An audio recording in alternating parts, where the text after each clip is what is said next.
Pastores, seminaristas e santos de todo o mundo que compareceram ao seminário online Shincheonji, testemunhos sobre a profecia e o cumprimento do Apocalipse, a nova aliança de Deus. É um prazer.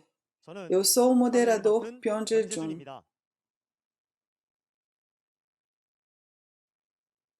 Estou muito feliz por estar junto com vocês aqui, onde as palavras do Apocalipse estão sendo divulgadas e testificadas amplamente em todo o mundo após serem seladas por 2000 anos. As consultas de pastores ao redor do mundo que desejam verificar os segredos do reino dos céus por meio da palavra de Deus não param. Eu acredito que isso acontece porque suas almas sedentas experimentaram a palavra da revelação, que é a água da vida. Também gostaria de agradecer às emissoras de todo o mundo que estão tocando a trombeta por meio de transmissões ao vivo e noticiários em um momento em que as realidades do Apocalipse estão sendo proclamadas online. Começaremos o seminário agradecendo a Deus por guiar nossos passos para conhecer o verdadeiro significado do Apocalipse, a nova aliança de Deus. Oremos com o mesmo coração. Santo Deus Pai, cheio de amor e graça, muito obrigado por nos guiar hoje para o seminário online Shincheonji, testemunhos sobre a profecia e o cumprimento do Apocalipse, a nova aliança, para que possamos receber a bênção da palavra da vida e tornarmos um na verdade, para glorificar o Senhor. Pai, hoje é quando todas as profecias que Jesus nos deu 2000 anos atrás são cumpridas. Pai, todos os irmãos e irmãs da fé que esperam pelo seu reino estão unidos aqui em um coração para compartilhar o pão da vida, para receber a bênção e compartilhar a esperança. Por favor, derrame sua sabedoria do céu sobre nós para podermos entender completamente todas as palavras e gravar suas palavras em nossos corações. Todos nós acreditamos e temos esperança na promessa do Senhor e de Jesus. Pai, por favor, dê-nos um tempo precioso para perceber plenamente o seu propósito e relembrar a bênção da esperança por meio do cumprimento das suas promessas mais uma vez. Por favor, vista o líder da tribo que vai testificar a palavra neste momento com a plenitude do Espírito Santo e permita que este tempo seja o tempo de graça para nós e o tempo de elevar a glória para o Senhor. Agradecemos e oramos no santo nome de Jesus, que nos trouxe da morte para a vida. Amém. Gostaríamos de informar que o seminário online de hoje está sendo realizado em estrita conformidade com as regras de quarentena e distanciamento social. Hoje, continuando de Apocalipse 10, você aprenderá as palavras de Apocalipse 11 por meio do líder da tribo de Matias, Chamban-chik. Se resumirmos Apocalipse 11 em poucas palavras, seria duas testemunhas e a sétima trombeta. Neste capítulo, há uma promessa sobre as duas testemunhas. Vamos descobrir, eles são testemunhas de quem? O que essas duas testemunhas testificam. E foi dito em Apocalipse 10 que quando o sétimo anjo tocar a sua trombeta, vai cumprir o mistério de Deus, da forma como ele tinha anunciado aos seus servos, os profetas, não? Essa trombeta vai soar hoje no capítulo 11. Então, o que é esta trombeta? E o que ela faz? Vamos descobrir esse incrível mistério escondido neste momento. Vamos receber o líder da tribo de Matias, Chamban-chik, que testemunhará esse mistério. Uma grande salva de palmas, por favor.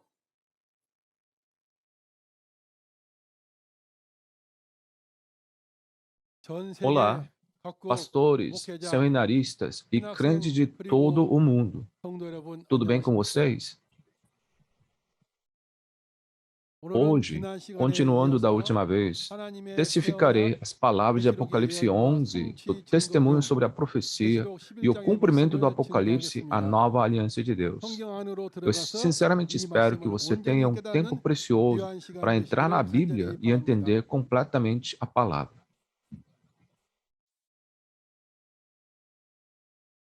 O título de Apocalipse 11 é As Duas Testemunhas e a Sétima Trombeta. As duas testemunhas e a sétima trombeta. Vamos dividir a referência principal em três partes. Veremos a relação entre as duas testemunhas e a sétima trombeta, o som da sétima trombeta e a realidade da sétima trombeta. Primeiro, a relação entre as duas testemunhas e a sétima trombeta. Quando as duas testemunhas de Jesus terminaram o testemunho, eles são sacrificados pela besta do abismo. Após 3 dias e meio, são ressuscitados, tocam a sétima trombeta, proclamando o segredo dos céus.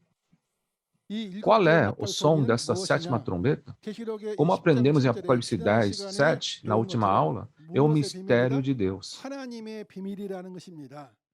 Espero que você tenha em mente que é o mistério de Deus que nunca foi ouvido. Qual é o mistério? É sobre o reino do mundo se tornar o reino de Deus. Este é o conteúdo do capítulo 11, versículo 15. Esta é a parte mais importante do que aprenderemos hoje. E por que se torna o reino de Deus?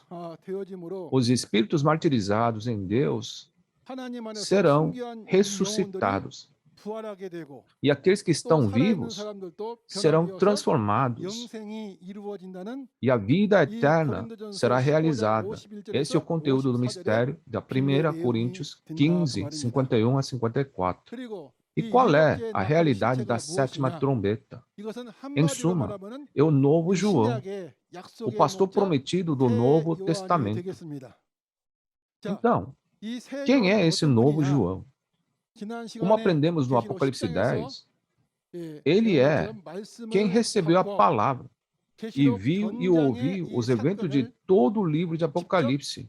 Ou seja, ele é a testemunha.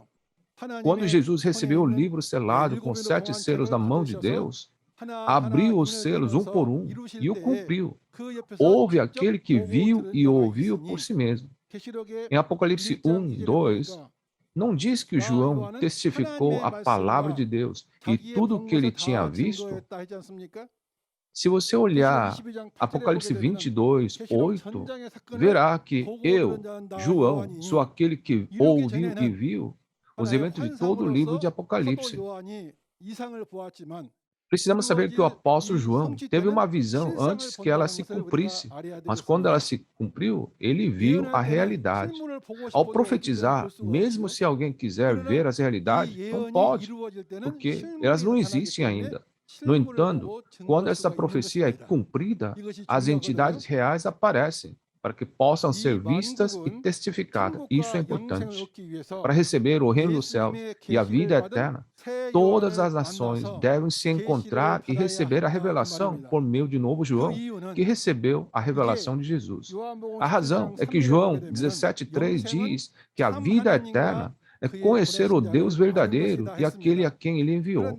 Mas como podemos conhecer a Deus? Mateus 11, 27 diz que somente por meio da revelação podemos conhecer o Deus verdadeiro e aquele que ele enviou. Como já aprendemos em Apocalipse 10, a revelação de Jesus está no estômago de novo João. Portanto, devemos encontrar e receber essa revelação de novo João, que recebeu a revelação de Jesus, para que possamos vir e a conhecer o Deus verdadeiro, e Jesus, e o pastor prometido, e viver para sempre. Por favor, tenha isso em mente. Agora, vamos dar uma olhada na visão geral do Apocalipse capítulo 11. Primeiro,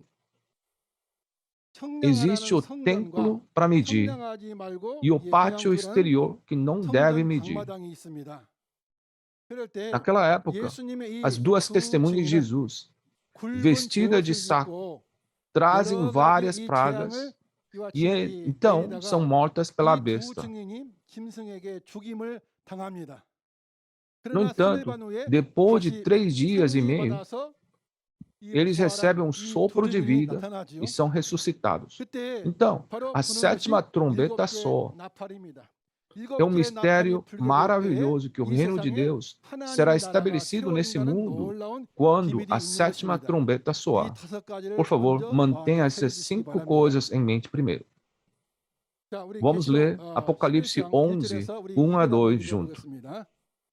Apocalipse 11, 1 a 2.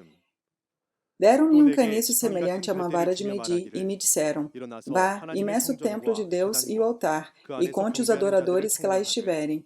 Exclua, porém, o pátio exterior, não o meça, pois ele foi dado aos gentios. Eles pisarão a cidade santa durante 42 meses. Você leu bem. Este capítulo é a continuação do Apocalipse, capítulo 10. E em todo o livro do Apocalipse, há uma pessoa, eu, como em eu vi ou eu olhei. Todos nós sabemos que ele era o apóstolo João antes que as coisas se cumprissem. Mas na hora do cumprimento, ele é o novo João. Nos versículos da referência, ele recebe um caniço como uma vara de medir. E ele é ordenado a medir o templo e o altar de Deus e contar os adoradores nele. E também é dito, exclua, porém, o pátio exterior. Não o meça, pois ele foi dado aos gentios. Eles pisarão a cidade santa durante 42 meses. Novo João, após receber o rolo aberto, as palavras do livro de Apocalipse no capítulo 10, e aqui, no capítulo 11, ele recebe um caniço como uma vara de medir e é instruído a medir o templo e contar os adoradores nele. Vamos primeiro entender o que é esse caniço como uma vara de medir. Assim como a vara é um instrumento que ajuda as pessoas a caminhar na rua, ela representa um parceiro de Novo João, de quem Novo João receberá a ajuda enquanto segue no caminho de Deus. Você pode pensar nele como um companheiro espiritual ou amigo espiritual que ajuda o Novo João. Mas essa pessoa é descrita como um caniço. Não é frágil o caniço? Serve como uma régua para medir, mas uma régua fraca. Na realidade, ele era um ajudante do Novo João. Lembre-se de que ele era um dos santos do tabernáculo dos 7 candelabros de ouro. O que é o templo de Deus? Em 1 Coríntios capítulo 3, versículo 16, o apóstolo Paulo disse: vocês não sabem que são um santuário de Deus? No Antigo Testamento, antes da vinda de Jesus, o templo de Deus era um edifício físico. Porém, desde o tempo de Jesus, assim como Jesus disse: destrua esse templo e o levantarei em 3 dias, Paulo estava nos explicando que devemos saber que o coração de Jesus era o templo. Quem são os templos de Deus? Em Apocalipse 3, 4, diz que há uns poucos em Sardes que não contaminaram as suas vestes e Jesus caminhava com eles. Então, não são eles os templos de Deus? Eles são os que vêm diante do trono de Deus, vencendo a besta, sua imagem e o número do seu nome. Deus diz para medir o templo de Deus, e há 2 tipos de templo na Bíblia. Primeiro, há o templo do tabernáculo mencionado em Apocalipse 13, mas o destruidor gentil do mar entra aqui. Primeiro, o templo tabernáculo é estabelecido, e quando o destruidor gentil entra nela e o destrói, há um pequeno grupo de pessoas que lutam e vencem esse destruidor e saem. Quem está com eles? Deus está com eles. Porque essas pessoas veem e testificam a traição e destruição, elas se tornam o templo do tabernáculo do testemunho. Quando Deus diz para medir, ele está se referindo a esse templo, o templo do tabernáculo do testemunho, onde Deus está. Se você comparar isso com o tempo de Moisés, esse tabernáculo seria o lugar santo, porque o candelabro de ouro estava lá. E porque Deus estava no lugar santíssimo, o templo do tabernáculo do testemunho se tornaria o lugar santíssimo. E quem são os adoradores no templo de Deus? Essas pessoas são os poucos que seguiram o novo João, o vencedor, e adoraram a Deus como um. Seja nas montanhas ou no campo, onde quer que seja. Não é o templo onde as pessoas se reúnem para adorar a Deus? E o que significa medir? É medir a quantidade de fé e conhecimento. Em Ezequiel 47, diz que quando o grande templo de Deus é estabelecido nessa terra, grande quantidade de água da palavra fluirá dele. Nesse momento, são medidos 4 vezes com a vara de medir.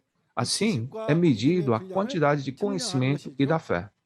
E há um pátio exterior do templo que é pisoteado pelos gentios. Que tipo de lugar é o pátio exterior? Como acabamos de aprender com a foto, estamos falando sobre o templo do tabernáculo traidor, no qual a besta entrou.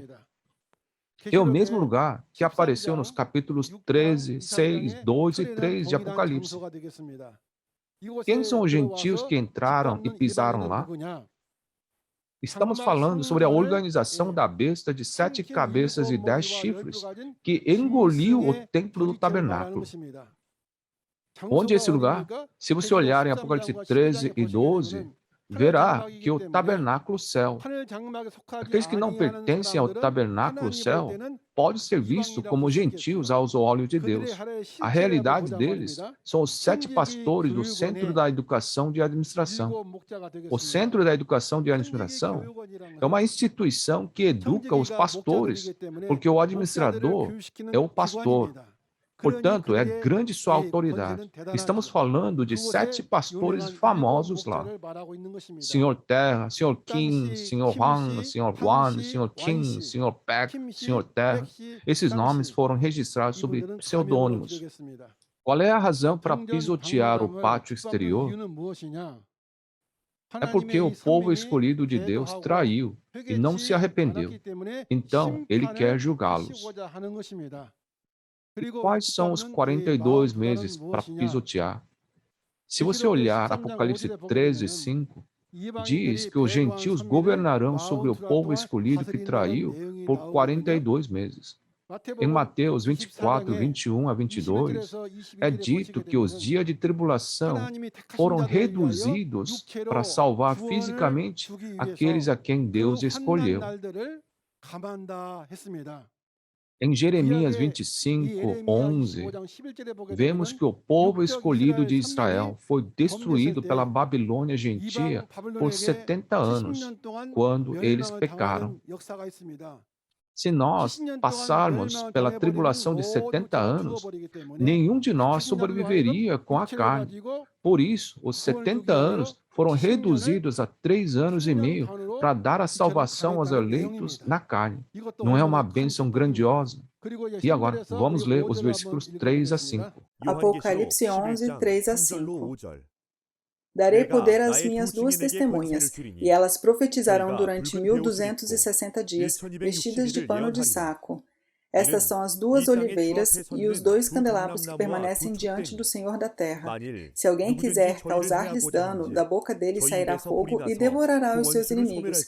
É assim que deve morrer qualquer pessoa que quiser causar-lhes dano. Você leu bem. Os versículos da referência são sobre as 2 testemunhas vestidas de pano de saco. São as 2 testemunhas a quem Jesus deu poder para profetizar por 1260 dias, vestida de pano de saco. Quem são essas 2 testemunhas aqui? No Apocalipse capítulo 10, aparece o novo João que recebeu e comeu o rolo aberto. E no capítulo 11, uma pessoa que é comparado a um caniço como uma vara de medir que o novo João recebeu. Essas 2 pessoas são chamadas aqui 2 testemunhas ou 2 testemunhas de Jesus. O que precisamos prestar atenção aqui é que a única testemunha que trabalha recebendo a palavra diretamente da obra do Espírito Santo é o novo João. Qual é a evidência? Em Apocalipse 1, 2, João dá testemunho de tudo que viu a palavra de Deus. E Apocalipse 22, 8 diz: Eu, João, sou aquele que ouviu e viu estas coisas. Isso limita apenas uma pessoa, certo? E diz que estão vestidos de pano de saco. O que é esse pano de saco? Isso representa as palavras que exortam ao arrependimento dos atos que levam à morte. Diz que as duas testemunhas profetizam por 1260 dias, vestidas de pano de saco.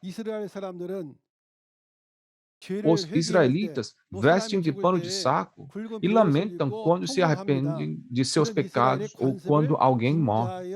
Esta é uma parábola comparado ao costume de Israel. Você pode ver isso claramente em Lucas 10, 13. Portanto, vestir de pano de saco significa fazer o arrependimento. E as profecias são sobre o futuro, não é? Em Amós, capítulo 3, versículo 7, é dito: Deus revela seu plano primeiro aos seus servos, os profetas, antes de fazê-lo. Portanto, essas testemunhas receberam o que iria acontecer no futuro pelo Senhor e profetizaram sobre isso. E as duas testemunhas também são chamadas duas oliveiras e dois candelabros. Veremos o que são as duas oliveiras e os dois candelabros. E se são pessoas, quem são elas? Essas duas oliveiras referem-se às duas testemunhas que servem ao Senhor na terra. Em Zacarias 4, 11 a 14, é dito que as duas oliveiras são duas testemunhas que servem ao soberano de toda a terra. Portanto, o testemunho dessas pessoas será o testemunho de Jesus. Não seria exagero dizer que eles falam em nome de Jesus. Além disso, eles são chamados de dois candelabros. Mostra que eles estão com 7 espíritos das 7 lâmpadas diante do trono de Deus. Isso é mostrado claramente no Apocalipse 4, 5. E as duas testemunhas são duas oliveiras. Vamos dar uma olhada no porquê essas oliveiras são necessárias. Para nós, crentes, não devemos receber a Jesus quando Ele retornar. Está escrito que só os que preparam o azeite podem encontrar o noivo Jesus, que é a luz, segundo Mateus capítulo 25. Somente as virgens sábias que preparam as lâmpadas e o azeite podem recebê-lo. Com relação à lâmpada, o Salmo 119, 105 diz que a palavra de Deus é a lâmpada. E o azeite? Se você olhar Êxodo 27, 20, diz que as azeitonas são prensadas para fazer azeite, que é usado para acender as lâmpadas. Levítico 24, 1 a 3, diz a mesma coisa. Assim como o azeite sai da oliveira, porque as oliveiras são duas testemunhas, a palavra do testemunho das duas testemunhas se torna o azeite. Portanto, somente aqueles que receberem a palavra das duas testemunhas podem se tornar virgens sábias e receber a Jesus, o noivo, o fato surpreendente. E diz: se alguém quiser lhes causar dano, da boca deles sairá fogo que devorará os seus inimigos. Será que o fogo físico sairá da boca das duas testemunhas e incendiar seus inimigos? Você deve saber que isso é uma parábola. Como você sabe bem, fogo se refere à palavra de julgamento de Deus. Em Jeremias 5,14, Deus disse: Jeremias, farei as minhas palavras na tua boca um fogo, e essas pessoas a lenha que o fogo consome. Não foi? Vejamos o tempo da primeira vinda, quando essa palavra foi cumprida. Em Lucas 12:49, Jesus disse: eu vim trazer fogo à terra, e como gostaria que já estivesse aceso. Portanto, esse fogo é a palavra de julgamento. Porque o fogo é uma parábola, você precisa saber que os inimigos que são consumidos também são uma parábola. Quem são os inimigos que são consumidos? Está falando sobre os espíritos malignos dentro dos falsos profetas. Ou pode significar a mentira que eles falam. Se você olhar para Apocalipse 16, 13, diz que os espíritos malignos que estão dentro das pessoas saem pela boca do dragão, da besta, dos falsos profetas. Portanto, os inimigos que são consumidos são os espíritos malignos e a mentira dos falsos profetas. A seguir, vamos ler os versículos 6 a 10. Apocalipse 11, 6 a 10. Estes homens têm poder para fechar o céu, de modo que não chova durante o tempo em que estiverem profetizando, e têm poder para transformar a água em sangue e ferir a terra com toda sorte de pragas, quantas vezes desejarem. Quando eles tiverem terminado o seu testemunho, a besta que vem do abismo os atacará, e irá vencê-los e matá-los. Os seus cadáveres ficarão expostos na rua principal da grande cidade, que figuradamente é chamada Sodoma e Egito, onde também foi crucificado o seu Senhor. Durante 3 dias e meio, gente de todos os povos, tribos, línguas e nações contemplarão os seus cadáveres e não permitirão que sejam sepultados. Os habitantes da terra se alegrarão por causa deles e festejarão, enviando presentes uns aos outros, pois esses 2 profetas haviam atormentado os que habitam na terra. Você leu bem. Os versículos da referência são sobre o evento em que as 2 testemunhas são mortas após lançarem várias pragas. Vejamos as várias pragas que foram lançadas pelas 2 testemunhas aqui. Diz que eles fecharam o céu para que não chovesse. E também diz que eles transformaram as águas em sangue. Será possível que esses 2 homens fechem o céu para não chover? Devemos primeiro saber que isso é dito em parábolas. Então, o que isso significa? Isso significa impedir que os santos, juntos com as testemunhas, dar as palavras ao pátio exterior do templo.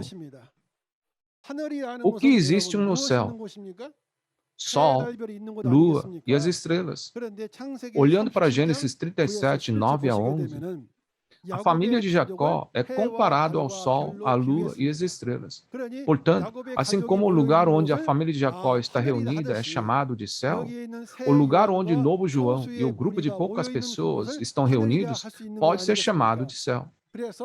Assim, o lugar onde os santos estão com o Novo João, a testemunha, é o céu. E eles foram impedidos de pregar a palavra de Deus no pátio exterior do templo. Por quê? Se olhar em Deuteronômio 32, 2, é dito que a chuva do céu é a palavra de Deus. E em Isaías 5, 3 a 7, disse que Deus ordenaria que as nuvens não chovessem. A chuva é a palavra de Deus, e a palavra de Deus vem do Espírito Santo. Então, isso significa que o Espírito Santo também não permite isso. E sobre transformar água em sangue, se olharmos para o tempo de Moisés, ele feriu a água do Nilo com a vara. Esta água se transformou em sangue para que as pessoas não pudessem beber.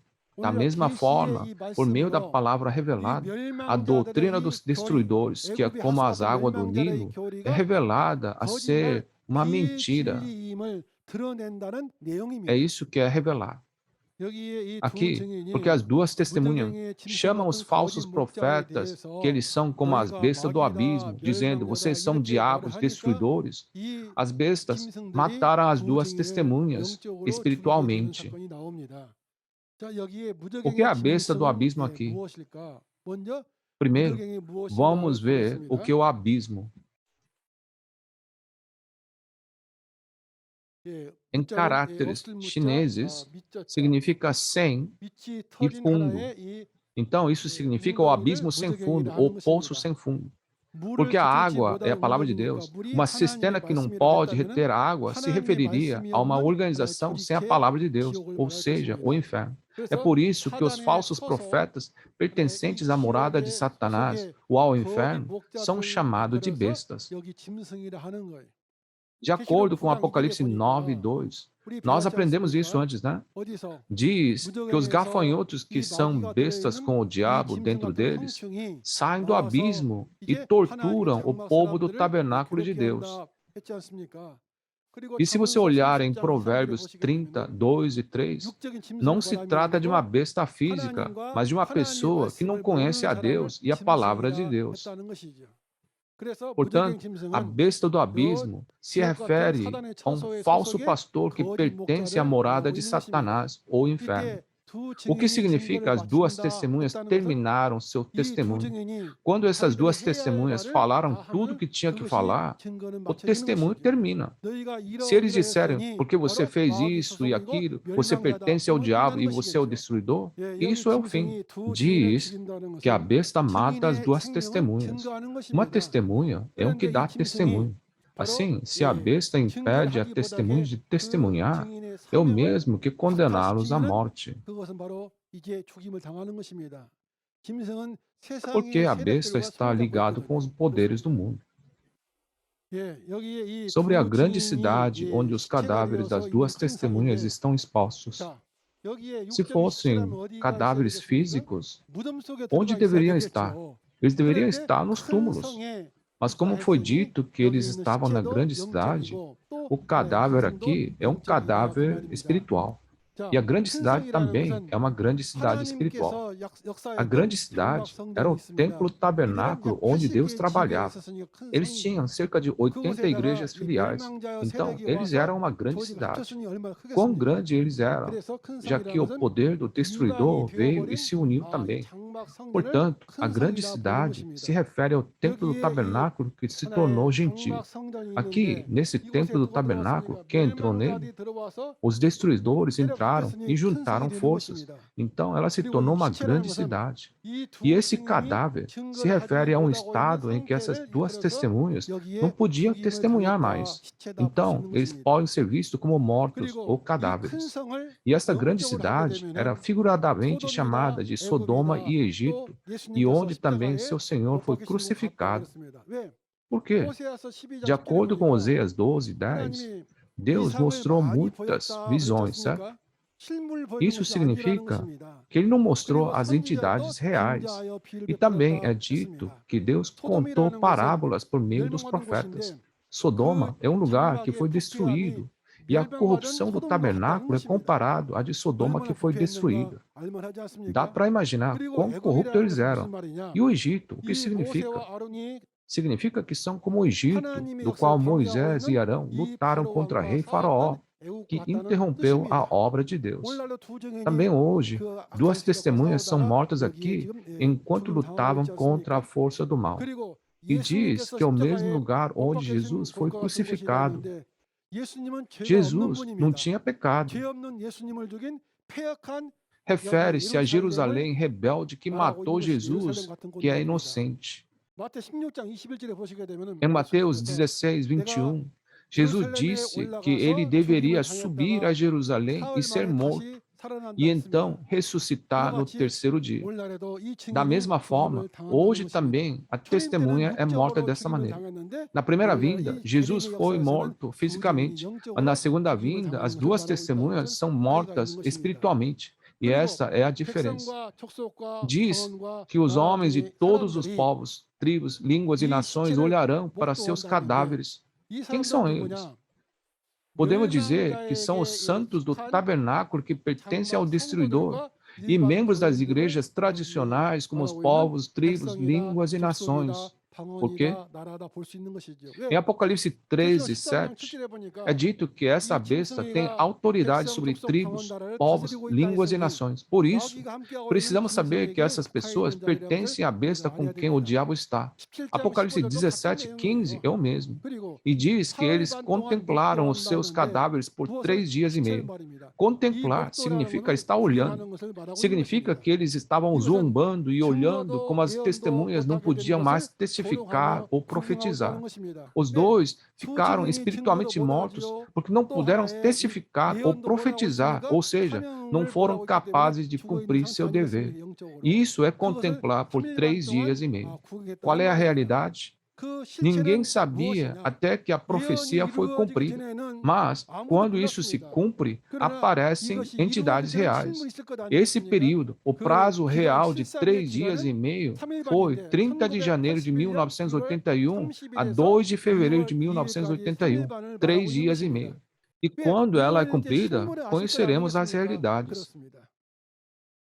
E diz que não permitirão que sejam sepultados. Os cadáveres físicos são enterrados em um túmulo, mas, como são cadáveres espirituais, não podem ser enterrados em túmulo. Vamos descobrir o que significa o túmulo. O túmulo está se referindo à igreja do destruidor. Em Lucas 11:44, Jesus disse aos escribas e fariseus que invadiram a Jerusalém que eles eram túmulos não marcados. E em Mateus 23:27, ele chamou de sepulcros caiados. Um túmulo não marcado. Os homens andam sobre o túmulo sem saber. E os sepulcros caiados de branco, porque é pintado de branco, as pessoas não sabem que é um túmulo. Isso está falando sobre a igreja dos destruidores. Não permitir que sejam sepultados significa que as duas testemunhas não serão permitidas a se unir à sua denominação. Você aceitaria as pessoas que chamam você de demônio ou destruidor em sua congregação? E o que significa que se alegrarão e festejarão enviando presentes uns aos outros. Agora que as duas testemunhas pararam de julgá-los e não escutam mais o julgamento, então tocaram palavras de alegria entre si mesmos, como se fosse um presente. Vamos ler os versículos 11 a 14. Apocalipse 11, 11 a 14. Mas, depois dos 3 dias e meio, entrou neles um sopro de vida da parte de Deus, e eles ficaram em pé, e um grande terror tomou conta daqueles que os viram. Então eles ouviram uma forte voz dos céus que lhes disse: subam para cá. E eles subiram para os céus numa nuvem, enquanto os seus inimigos olhavam. Naquela mesma hora houve um forte terremoto, e 1/10 da cidade ruiu. 7.000 pessoas foram mortas no terremoto. Os sobreviventes ficaram aterrorizados e deram glória ao Deus dos céus. O segundo ai passou, o terceiro ai virá em breve. É sobre as duas testemunhas que receberam o sopro de vida e ressuscitaram depois de 3 dias e meio. Diz que as duas testemunhas receberam o sopro de vida e ficaram em pé. O que é o sopro de vida?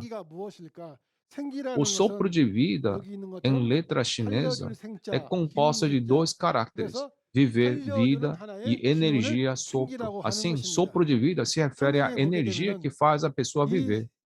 Sopro de vida na Bíblia é a palavra de Deus. A Bíblia mostra que a palavra de Deus, ou seja, o sopro de vida, entra na pessoa e essa pessoa volta à vida.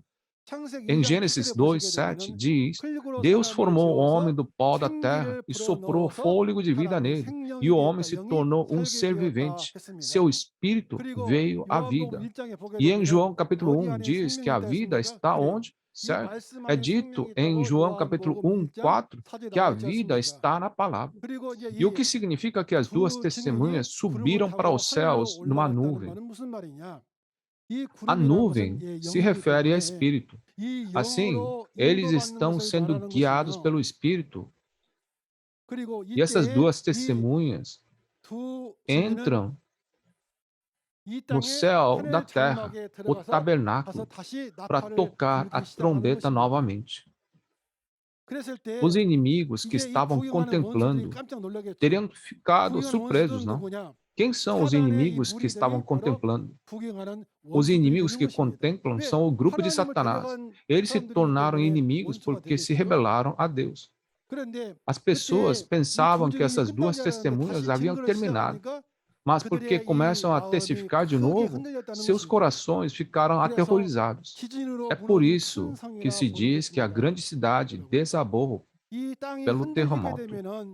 Assim como um terremoto ocorre quando o chão treme, sacudir o coração das pessoas é chamado de terremoto. O que é um terremoto forte aqui? O que está acontecendo com o coração? É um forte terremoto espiritual que abala o coração. O que significa que 1/10 da grande cidade ruiu? Isso significa que a organização do Templo do Tabernáculo começou a ruir em 1/10. Esse tabernáculo se juntou aos destruidores e eventualmente desmorona inteiramente. Mas podemos ver aqui que 1/10 da organização começou a cair. É dito que 7.000 pessoas foram mortas no terremoto. Não se trata de todas as igrejas do mundo, mas dos santos do tabernáculo dos 7 candelabros de ouro que traíram. Por outro lado, existem os sobreviventes aqui que glorificam a Deus. Quem são eles? refere-se às pessoas que foram medidas por essas duas testemunhas. O pátio exterior do templo já havia sido entregue aos gentios. Assim, essas pessoas são aqueles que foram medidas pelas duas testemunhas. Em seguida, leremos os versículos 15 a 19. Apocalipse 11, 15 a 19. O sétimo anjo tocou a sua trombeta, e houve fortes vozes nos céus que diziam: O reino do mundo se tornou do nosso Senhor e do seu Cristo, e ele reinará para todos sempre. Os 24 anciões que estavam assentados em seus tronos diante de Deus prostraram-se sobre seus rostos e adoraram a Deus, dizendo: Graças te damos, Senhor Deus Todo-Poderoso, que és e que eras, porque assumiste o teu grande poder e começaste a reinar. As nações se iraram, e chegou a tua ira. Chegou o tempo de julgares os mortos e de recompensares os teus servos, os profetas, os teus santos e os que temem o teu nome, tanto pequenos como grandes, e de destruir os que destroem a terra. Então foi aberto o santuário de Deus nos céus, e ali foi vista a arca da sua aliança. Houve relâmpagos, vozes, trovões, um terremoto e um grande temporal de granizo. Você leu bem. O conteúdo do texto é sobre a sétima trombeta e o reino de Deus. Quando a sétima trombeta soar, o reino do mundo se torna o reino de Deus. E esta sétima trombeta é o conteúdo mais importante do texto. Qual é o conteúdo? É sobre a vitória de Deus e a salvação de Deus que se desdobra nessa terra. Como aprendemos em Apocalipse 8 e 9, qual era o conteúdo da primeira à sexta trombeta? O conteúdo era anunciar a destruição do povo escolhido de Deus. No entanto, o conteúdo da referência é a sétima trombeta, e é o mistério de Deus. Não aprendemos isso em capítulo 10, 7? Se lembra? Diz que quando o sétimo anjo tocar a sua trombeta, vai se cumprir o mistério de Deus, da forma como ele o anunciou aos seus servos, os profetas. Qual é o conteúdo? Que o reino do mundo vai se tornar o reino de Deus. Um segredo incrível. Até agora, quando falávamos sobre o reino de Deus, pensávamos no lugar onde iríamos depois da morte. Mas aqui diz que quando o sétimo anjo tocar a trombeta, o reino do mundo, onde a morte reina, vai se tornar o reino de Deus, onde a vida reina. E desse ponto em diante, Jesus voltará e reinará nessa terra para todo sempre. 1 Coríntios 15, 51 a 54 contém a promessa da ressurreição e vida eterna nessa terra. E os mártires ressuscitarão com um corpo espiritual santo, e nós que estamos vivos seremos transformados. Que tudo será transformado, e a morte será tragada pela vida, e entraremos na vida eterna, um segredo maravilhoso de Deus. Caros pastores ao redor do mundo, seminaristas e todos os santos, não considere isso estranho porque você não sabia ou entendia mal. Isso era um mistério de Deus. Só Deus sabia disso. Portanto, espero que abram seus corações e entremos juntos nessa ressurreição e na esperança da vida juntos. Pessoal, vocês fizeram bem em vir a esse seminário. E para alcançar a ressurreição e a vida eterna, toda a humanidade deve ouvir o som da sétima trombeta e conhecer o Deus verdadeiro, Jesus, e aquele a quem ele enviou. Para termos a vida eterna, João 17:3 diz que temos que conhecer o Deus verdadeiro e aquele a quem ele enviou. Então, como podemos conhecê-los? Só existe uma maneira. Mateus 11:27 diz que só o Filho e aquele a quem o Filho quiser revelar pode conhecer. Na primeira vinda, as profecias do Antigo Testamento, o mistério de Deus, só podia ser ouvida por meio de Jesus. Pelo que aprendemos até agora, Onde está a revelação de Jesus hoje? Está no estômago do novo João. Porque Jesus abriu e deu ao novo João. É a revelação de Jesus. Porque a revelação de Jesus, a palavra revelada de Jesus, entrou no estômago do novo João. Devemos encontrar o novo João e ouvir a sua palavra para conhecer o Deus verdadeiro, Jesus e o pastor que foi enviado para nós e receber a bênção maravilhosa da vida eterna. E o que vai acontecer quando esse mundo se torna o reino de Deus? Diz que os gentios ficarão irados. Por quê? Os gentios ficarão irados porque o reino do mundo que eles controlavam vai se tornar o reino de Deus e eles serão julgados no final. Por isso ficarão irados. Mas os céus e a terra foram criados por Deus, não foi? Então, não há nada errado Deus receber de volta. E é dito que ele julgará aqueles que destroem a terra. Este é o conteúdo de julgar aqueles que engoliram o tabernáculo de Deus. Espero que você ouça esse conteúdo e entenda bem quando os capítulos 16, 17 e 18 de Apocalipse forem testificados. Quando a sétima trombeta é tocada, os destruidores gentios explodirão em raiva e serão julgados. Mas aqueles que temem o nome do Senhor serão abençoados. Qual bênção? Eles receberão as 12 bênçãos registradas em Apocalipse 2 e 3. Isso será testemunhado bem em Apocalipse 19, 20 e 21. Haverá casamento de espírito e a carne, haverá a primeira ressurreição, e Deus e o reino dos céus do mundo espiritual virão a essa terra. Deixe-me fazer uma pergunta. Queridos pastores do mundo da religião, e os seminaristas, e todos os santos, você ficará com raiva quando ouvir o som da sétima trombeta? Ou você será abençoado em reverência pelo nome do Senhor? Espero sinceramente que todos recebam bênçãos em reverência ao nome do Senhor. E, em particular, nossos pastores. Por favor, aprendam e ensinem bem seus santos e entrem no reino dos céus e na vida eterna juntos. Eu acredito que vocês vão fazer isso. Este é o último versículo de Apocalipse 11, versículo 19. Diz que o templo de Deus foi aberto e um grande temporal de granizo estava lá. O que significa que um novo templo de Deus foi aberto? Isso significa que a existência do novo templo de Deus está começando a se tornar amplamente conhecida no mundo. Vamos dar uma olhada nessa realidade. Antes da profecia se cumprir, não podíamos testificar porque não havia realidades. No entanto, quando isso for realizado, devemos saber que existe uma coisa real, uma realidade. Jesus disse, eu digo agora, antes que aconteça, para que quando acontecer, veja a realidade e creia. Vamos dar uma olhada nessa realidade. É a fundação de Shincheonji, Igreja de Jesus, o Templo Tabernáculo do Testemunho. Shincheonji, Igreja de Jesus, se você olhar para Apocalipse 21, o novo céu e a nova terra são chamados de Shincheonji em coreano. Porque Jesus ensina lá, ela se torna a Igreja de Jesus. E porque está testificando a traição e a destruição, torna-se o tabernáculo do testemunho, o templo de Deus. A igreja começou em 14 de março de 1984.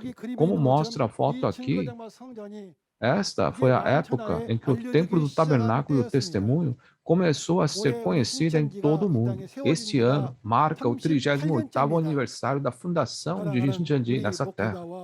Queridos pastores, seminaristas e membros da congregação, estou transmitindo as boas novas de que Shincheonji, Igreja de Jesus, o templo do tabernáculo do testemunho que Deus e Jesus tanto desejavam, foi estabelecido nessa terra. Não é este o momento que dá grande esperança? E quando o templo de Deus foi aberto, havia um grande temporal de granizo no templo. Desde que o templo foi aberto, você podia olhar para dentro e ver o que estava dentro. Viu a Arca da Aliança, relâmpagos, vozes, trovões e, por último, um grande temporal de granizo. A Arca da Aliança é um recipiente que contém a aliança. Assim, a palavra da aliança se torna a arca da aliança. E sobre o relâmpago, isso mostra o rápido movimento dos espíritos. E haver a voz e trovões pode ser entendido como a voz de Deus, o trovão de Deus. Então, isso está referindo sobre a voz de Deus, da governança de Deus. E o que mais está no templo? Diz que havia um grande temporal de granizo. Existem muitos que ensinam que esse grande temporal de granizo é uma bomba nuclear ou bomba atômica. Se esta é uma bomba nuclear, não deveria guardar em armazém de arsenal? Não no templo de Deus. Portanto, isso é um mandamento do homem e devemos examinar a realidade. O que é granizo? Não se torna granizo quando a chuva congela? Porque a chuva é a palavra de Deus, a palavra da ira, e o pastor que recebeu a palavra da ira torna-se grande granizo. Portanto, a palavra da ira é granizo, e o pastor que recebeu a palavra se torna granizo também. Vamos concluir Apocalipse capítulo 11. Duas testemunhas e sétima trombeta. O título é As Duas Testemunhas e a Sétima Trombeta. Como eu disse no início, quando essas duas testemunhas de Jesus terminaram seu testemunho, elas foram sacrificadas pela besta que subiu do abismo e ressuscitaram 3 dias e meio depois, e então sopraram a sétima trombeta. O som dessa sétima trombeta era o segredo de Deus, como visto em Apocalipse 10, 7. Era um segredo que só Deus conhecia. O que falava? Que o reino do mundo, governado pela morte, se torna o reino de Deus, onde a vida reina, um incrível mistério. O mais importante conteúdo do Apocalipse 11 é esta, Apocalipse 11, 15. Ao se tornar o reino de Deus, os mortos vivem novamente em corpos espirituais santos. E nós que estamos vivos também somos transformados e a vida eterna é realizada. Esta última trombeta em 1 Coríntios 15, 51 a 54 é cumprida aqui. Espero que toda a humanidade encontre o novo João, a sétima trombeta hoje, e receba a revelação de Jesus. Conheça o verdadeiro Deus e Jesus e o verdadeiro pastor, e entre no reino dos céus e na vida eterna. Eu sinceramente oro e abençoo em nome de Jesus. De acordo com a Bíblia, de acordo com João 17:3 e Mateus 11:27, a vida eterna é conhecer o Deus verdadeiro e aquele a quem ele enviou. É dito que a única maneira de conhecer Deus é receber a revelação de Jesus. Portanto, espero que você encontre o novo João, que recebeu a revelação de Jesus, aprenda bem a palavra e entre no reino dos céus e na vida eterna juntos. Vou terminar o testemunho do capítulo 11 da profecia e o cumprimento do Apocalipse, a nova aliança de Deus aqui. Existe uma Bíblia, um Deus, um céu, e nós somos um. Vamos gritar juntos? Nós somos um. Obrigado a todos por ouvirem até o fim. Vamos oferecer uma oração ao nosso Deus Pai. Deus Pai, o Criador dos céus e da terra, somos extremamente gratos ao Senhor. Nesse momento, quando as palavras do Apocalipse, da nova aliança que você, Pai e Jesus tanto desejavam, estão sendo cumpridas. E o presidente Shincheonji recebeu a palavra revelada de acordo com suas promessas, viu todos os eventos e agora com os 12 líderes das tribos que foram ensinados por ele, estão testificando a palavra de Apocalipse com o presidente na liderança. Acreditamos que esta é a bênção do céu e o amor do Senhor. Pai, por favor, abra nossos corações e permita que sejamos movidos pelo Espírito Santo para que nossos pastores, seminaristas e crentes em todos os países ao redor do mundo que ouvirem essas palavras hoje possam entender. E, acima de tudo, oro sinceramente para que o Senhor ajude nossos pastores a entender bem a palavra, ensine bem sua congregação e os conduza ao céu e à vida eterna juntos. Em nome do amado Jesus, eu oro para que graça e amor sem limites estejam para sempre com todos que ouviram essas palavras. Amém. O dragão vermelho que entrou no céu. Parece tão estranho, não é? Haveria alguma besta com essa aparência na Terra? Então, devemos averiguar a identidade desse dragão vermelho que entrou no céu. Você deve saber quem é o homem que governará todas as nações com cetro de ferro, né? Principalmente aos cristãos, esse conteúdo é muito importante. Na quinta-feira, o líder da tribo de Mateus, John Chonzo, pregará as palavras do Apocalipse 12. Apocalipse 12 é sobre a guerra entre o dragão e Deus. O horário é o mesmo, às 10. Espero que você participe e tenha o tempo da graça para entender o verdadeiro significado do livro do Apocalipse, que todos os crentes devem saber. A aldeia global está tremendo com as respostas entusiasmadas de pastores não apenas da Coreia, mas de todo o mundo. Existem inúmeras perguntas sobre como se tornar uma família com Chincheonji em Deus e Jesus. Se você entrar em contato com o número representativo de cada tribo mostrado na tela, iremos gentilmente fornecer orientações detalhadas sobre a igreja Chincheonji e suas doutrinas, além das palavras do Apocalipse. Agora, vamos concluir o programa fazendo a oração ensinada pelo Senhor. Vamos orar o Pai Nosso. Pai nosso que estais nos céus, santificado seja o teu nome. Venha a nós o teu reino. Seja feita a tua vontade, assim na terra como no céu. O pão nosso de cada dia nos dai hoje. Perdoai as nossas ofensas, assim como nós perdoamos a quem nos tem ofendido. Não nos deixeis cair em tentação, mas livrai-nos do mal, porque teu é o reino, o poder e a glória, para sempre. Amém. Isso conclui o seminário online de Chincheonji, Testemunhos sobre a Profecia e o Cumprimento do Apocalipse, a Nova Aliança de Deus. Obrigada a todos por se juntarem a nós.